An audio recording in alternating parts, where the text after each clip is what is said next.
And I want to be very clear that I'm still a hoarder of information. I still have, all of that data. It's just digitized. And it was really hard to digitize it all at once. So like if you're sitting there like, oh, that sounds nice, but how would I start? You start today. Like just start now and move forward. Welcome to another edition of the NiceJob Podcast. If you like what you hear, please give this video a like and subscribe to get new content first. As always, these are just the highlights of our episode. For the full conversation, head to our podcast platforms. All right, let's see who our guest is today. Hi, I'm Meaghan Likes, and I'm so excited to be here today to share with you my 5 file folder system to finally get rid of all the paper in your office.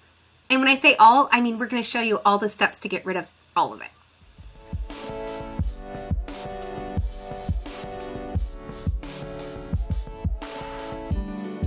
I always am excited for every single episode. That's what makes doing this podcast so much fun.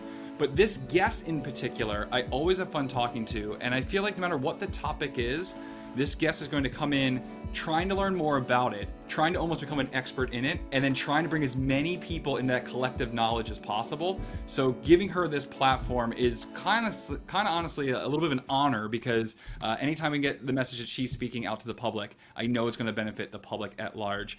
It is Meaghan Likes, founder of Bookkeeping Academy Online.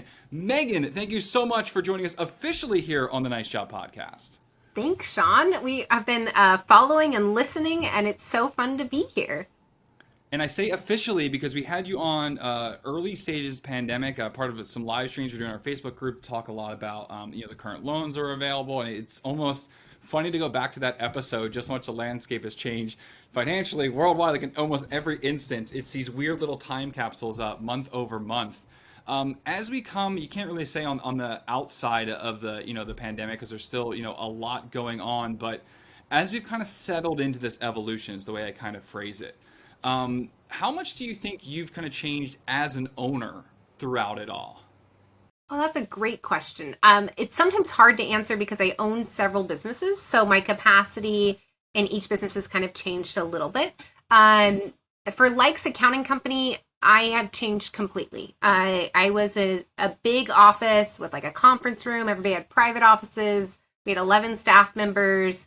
We were like, we had a coffee pot. We had all these I wore shoes. Like it was a very different time back then. And that is no longer. My team is now spread all over the US, and we meet weekly on Zoom for about 30 minutes. And so leading and inspiring and managing has really evolved for me as a CPA. Also, like CPA, I still do taxes. I know, boring. But, how I interact with my clients and getting information from them and asking 80-year-olds to bring, 100 pages of tax documents.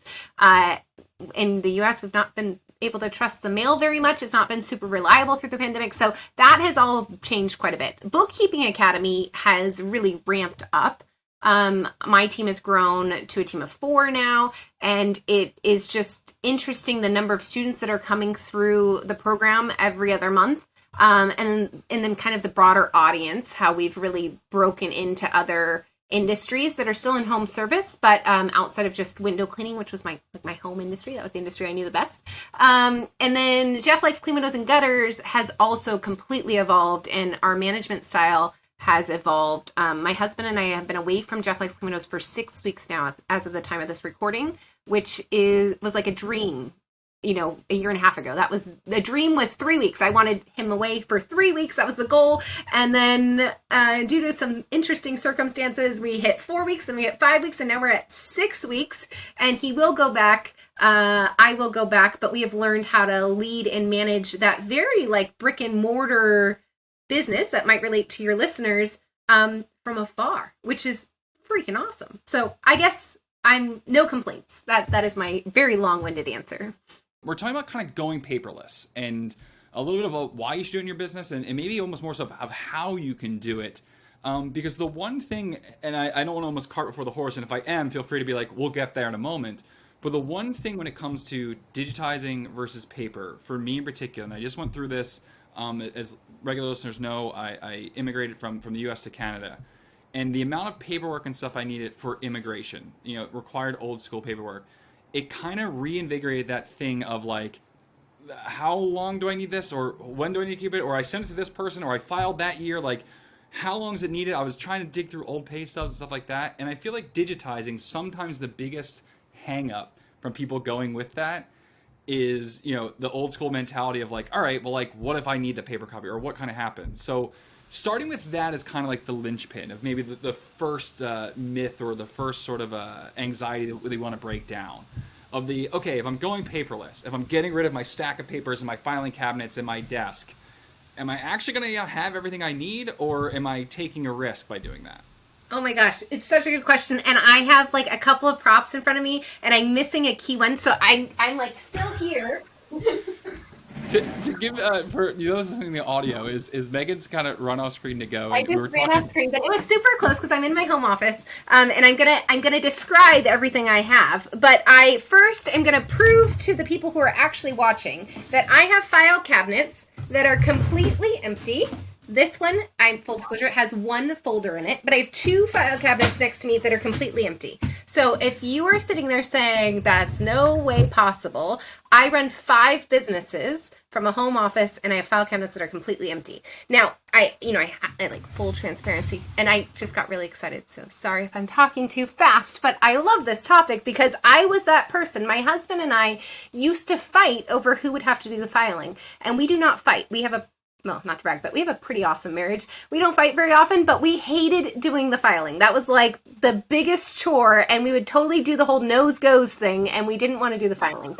And we would it would stack up, and I'm sure if you were listening to this, you can relate to this if you have a paper full office. It would stack up, the filing, and it would start like leaning and tilting and then it would fall, and then, all hell broke loose because it's out of order now. What are we going to do? And we hated putting it in the paper files. Now, to add insult to injury, I am a hoarder. And I mean that in like the most loving sense, but I do not like letting go of anything, because what if you need it? Like, what if I can pull up an AT&T receipt from 11 years ago like that? I am that girl. Like, I love receipts. I am a bookkeeper. I am a CPA. I am terrified. I'm not terrified anymore, but I'm terrified of getting audited and not pulling up every receipt for every transaction that I claimed on that tax return. That's how I live my life, and that's what my husband's dealing with. So for me to make this paperless shift I was you. It was so hard and scary. But I will tell you that in front of me, I have a firebox, because I live in California, and this used to be a joke, but now like everything's burning down, and we're constantly worried. But in my firebox, it's not even full if you can't see the video recording, but it has all of the important stuff in my life that I cannot scan or get rid of in one tiny box. If you're looking, I'm going to describe it as, I'm terrible at measurements, but maybe 4 inches thick and maybe 11 inches wide. It's small. It's like the size of a notebook. And you can get your life down to that. You can totally do it. And you cannot shred. You cannot get rid of like your house documents. You cannot get rid of the titles for your car. You should not get rid of your birth certificate or your social security cards or your passports or your vaccination records. Like, these are things that we would like to have in hard copy. Your marriage certificate, your parents' death certificates, your divorce decree. Like, there are some things that are notarized. That's my rule of thumb. If they're notarized, that we want to hold on to in paper form. And then, because I own 5 businesses, there's a lot of corporate documents that would not fit in the box that I was showing the people who can see the recording. But that's what attorneys are for. They keep the corporate binders, and then I keep the jump drives in the firebox of my corporate documents. And then your wills and trust. You can't really get rid of your wills and trusts. Those are super important, but that's what my attorney's for. She has a copy at her office. I keep the jump drive in my firebox. So there's this like peace of mind now, because I genuinely live in California, and we are genuinely getting chased away by wildfires. It seems like every year now. It's just kind of like a thing, fire season. And you know where you're going to go. You're going to go run and grab this box, and that's it. And if you can't get to it, we have a copy of everything, and a copy would suffice. So that is my answer to the people who feel like they can't get rid of all the stuff, is you can get rid of all the stuff. And I would imagine that by starting that process and finding out what's going into your firebox, and almost knowing that there's limited space there. You said even as a self-described hoarder in that sense, is you start to kind of realize that, okay, if I only had space for one, this over this. Like, you might have space for 2, but you can maybe start paring it down. And so you might start to find, what are the easiest documents to turn into just digital documents and things like that. When I say that sentence, is there one in particular that comes to mind of, you know what, this is something that people keep paper copies of, or they're so intent on keeping it, but actually you can digitize it easily, and once you do it, you'll never understand why you kept it in paper form? Is there something like that that comes to mind? Bank statements. Okay. People like hold on to their bank statements. I don't get it. Like, it's probably the easiest thing to digitize. And investment statements along those lines. Like, if you are still getting monthly or quarterly statements delivered to your house, the other thing my husband and I fight about is the mail. We freaking hate mail because we run 5 businesses. So the mail is usually bad news, and it's exhausting. There's so much of it. So if you're still getting bank statements mailed to your house, like, stop that. There are better systems out there. And I want to be very clear that I'm still a hoarder of information. I still have, all of that data. It's just digitized. And it was really hard to digitize it all at once. So, like, if you're sitting there like, oh, that sounds nice, but how would I start? You start today. Like, just start now and move forward. And then 7 years from now, you can shred all the paper. You don't even have to go back and scan it. That's what we did. And my husband, we have 1 Banker's box per year. And after we got 7 years out, we have no more Banker's boxes. And it's brilliant. Like, that's it. I should add the disclaimer because I'm a CPA in California. I'm not your CPA. And tax returns have to be kept forever. So please do not shred an 8-year-old tax return. Please keep a copy of that in the U.S. forever. And the copy could be digital. It doesn't have to be paper. Talked a little while back about the mail, right, and not liking the mail, and I always find it funny because I share that sort of same sentiment, and I always think about, speaking of the pandemic and everything like that, is there's a lot of things that we were kind of asked to do as a society and things like that, and some were taken and accepted, and others some factions have fought back or this, that, blah, blah. I don't remember anyone complaining in the very early days. They were like, maybe let the mail sit for a day or two in its own quarantine for getting it. No one ever seemed in a rush to actually kind of get their mail. And so being able just to streamline that, if you're getting less letters and having less of that, I think it is a huge sort of advantage. You showed earlier, one of your props was the folders that were generally empty and things like that. So, and no, were those folders for one business? What was this across? No, those were for 2. Yeah. So Bookkeeping Academy has been digital forever. And the Likes Accounting was basically brought home. So one side is for Likes Accounting, and then Jeff Likes Clean Windows. This is technically, don't tell the IRS, this is technically Jeff Likes Clean Windows Office, which is not currently being used regularly and exclusively. Dang it. I said that on the air. That's okay. But the other side is for Jeff Likes Clean Windows and Gutters. So there is one file in there, and it has something that should probably be in the firebox, but it came from Likes Accounting Company, so it has one folder in there. Yeah. And then I guess it's now a good time to show you where all the other paper lives, or tell you where all the paper lives. We'd love to see, because that's what I was kind of getting down to. It's like there's nothing in there, so there's still some things that kind of came around. Not quite the firebox. Where is it? So I showed the viewers this really cute mailbox. It's like maybe 6 inches by 2 inches. It's very small. All size envelopes seem to fit in there. Even the big ones you can fold, and so it fits in there. And then I have a file organizer. And in the file organizer, there are 3 file folders. And this is my very efficient filing system that I go with in my paperless office system. And this runs everything. All things personal, Likes Accounting, Jeff Likes Windows, Bookkeeping, everything related. So the names of the files are to do. So basically the theory is when you're processing your mail and you have to do something, like maybe it's you got a baby shower invitation, you have to order a present, or maybe it's that you have a workers' comp audit and you have to fill out your payroll stuff, or maybe it's your ballot and you got to do the voting, or maybe it's your car registration. Like, inevitably there will still be things that you get in the mail that we actually have to take care of, and probably not going to take care of it the minute you open it. So I have a tickler file for it. It's called my to-do folder. So anything I need to do goes in the to-do folder. When I'm done doing it, either I can shred it because it was an invitation that I don't need, or I need to keep a record of it because I'm a hoarder of information. I'm a tax accountant. I want to keep a record of it. So if I need to keep a record of it, it gets moved to a folder called to scan. And I'm not the type of person that wants to scan every day. There are people in the world like that, and you are my hero. I would love to hire you. I do not like scanning. It's just like filing. It is not fun for me. So we kind of build up the to scan folder. Now, in this cool accordion file, you will notice that there is a very finite amount of space, and the to scan folder is like it's very tight. I could barely fit anything else in it. It's time to do some scanning, but I like that because this is like Parkinson's law. We fill to the space provided. So my to scan folder fills to the space provided, and eventually I sit down and I scan all the things. And the third file is my to shred file. And same thing, I'm probably not going to sit down and shred an entire folder worth of stuff the day that I scan it, because let's be honest, I'm sick of it. I'm done. I don't want to do it.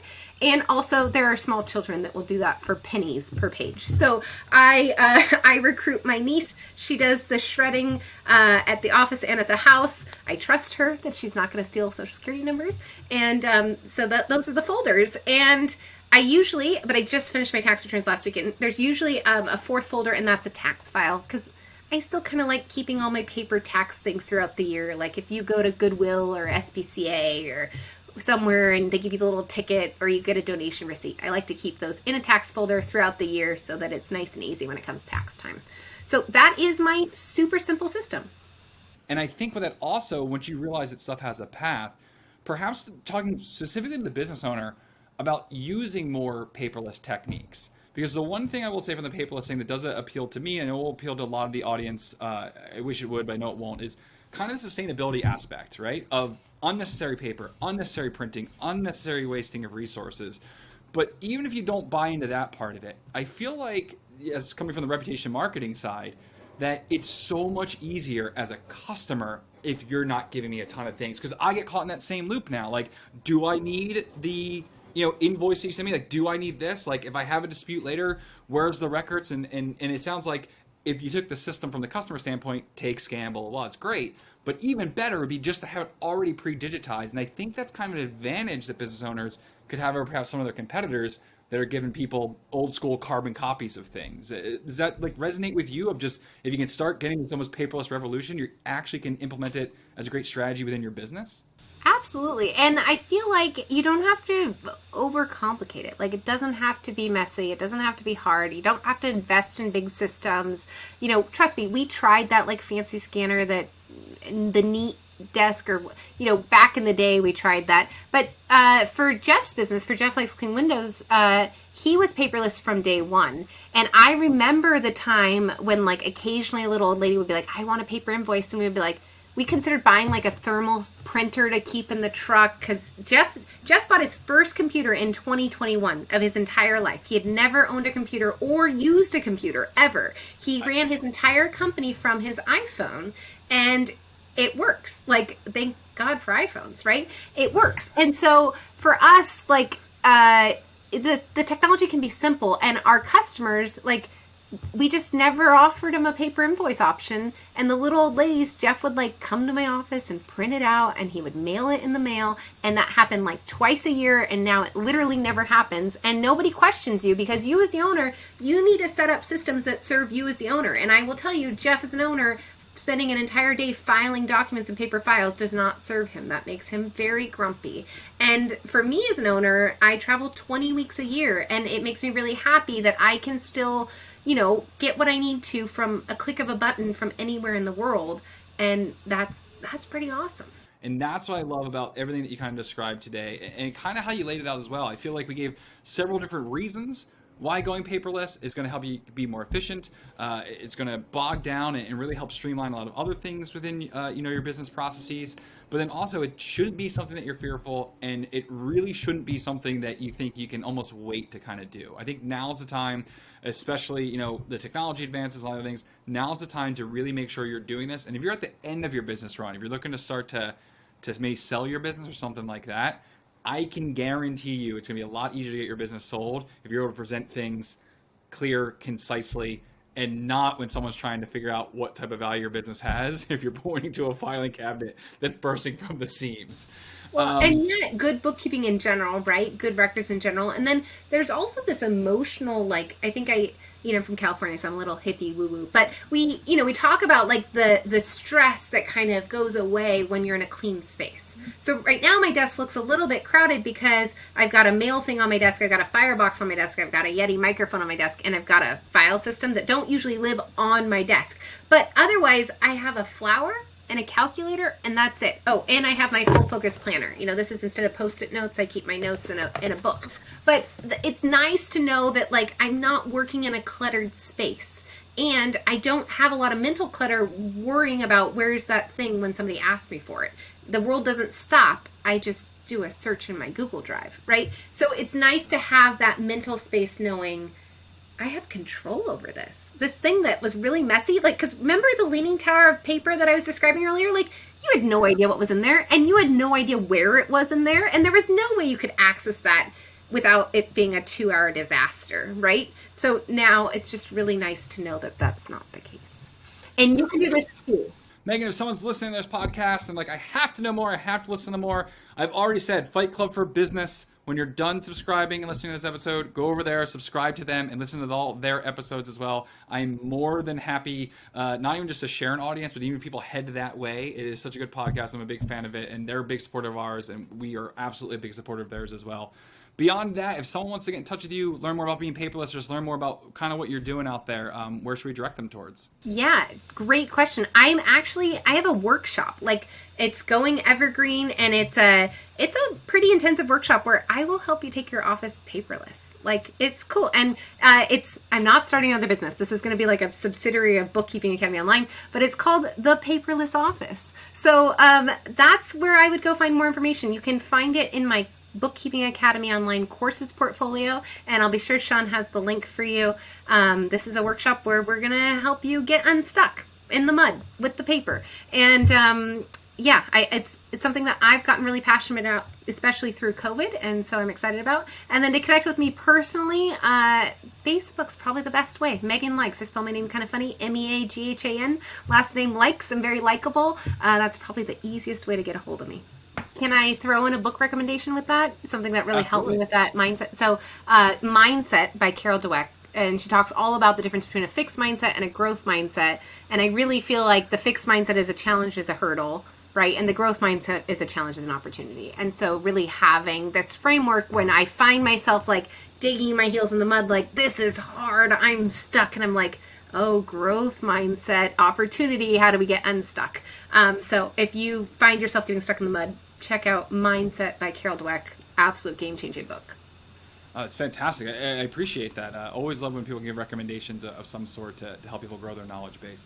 Awesome. We will have all those links down in the description. So if you're watching on YouTube, you can see it there below. If you're listening to the audio only, just check the show notes or the description. And again, find Meaghan Likes on Facebook. She'll be all set up there and ready to go. Meaghan, thank you so much. I truly mean this. It's always a pleasure to talk to you, and I know I always take something down on my notepad that comes up a bit later. So you kind of make me almost seem smarter because I'm able just to kind of repeat exactly what you're saying there. So Meaghan, thank you so much for spending some time today on the podcast. Thank you so much. We are huge NiceJob fans. We use it with our window cleaning business. We use it with our accounting company. I mean, I would do anything for NiceJob because you brought us so much money and such better reputations. So thanks for making us look good. I am happy to join you anytime. Thanks so much for checking out the video. Remember, you can listen to the full episode of our podcast on Spotify, iTunes, Buzzsprout, or wherever you get your podcasts. Here on YouTube, I want to invite you to subscribe by clicking right there, or you can check out 2 other videos. One, our most recent podcast, and the other to learn a little bit more about NiceJob.